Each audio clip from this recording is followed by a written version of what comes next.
Әнәс карый, бака, камышлы күлдә, куак төбендә ята быгырдап зур башлы бака.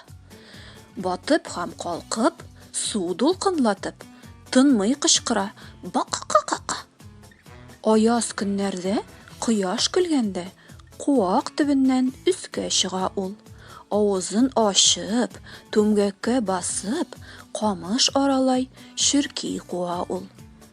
Шөркиләр тотса һәм ялмап йотса, ярсып сикерә мактанчык бака. Күл сазлыгында ул бата калка, тагын кычкыра: бака-ка-ка-ка.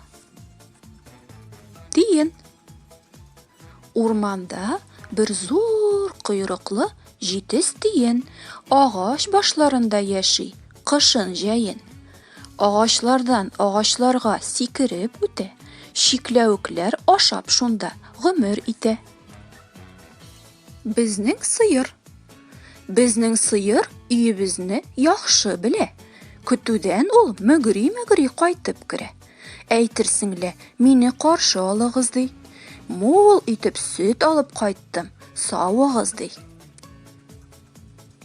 Тавык. Кытаклап чыкты тавык. Кытаклый ул мактанып, нәрсәгә бик шатланган? Чөнки ул күкәй салган. Әби килеп алсын ди, балалар куансын ди. Чебиләр. Акыллы кыз Гөлфия чебиләрне бик сөя. Әнисе эштә чагында ул аларга җим сибә. Их, чебиләр, чебиләр, һич тынычлык бирмиләр. Гөлфиянең кул астында шәрелдәшеп йөриләр.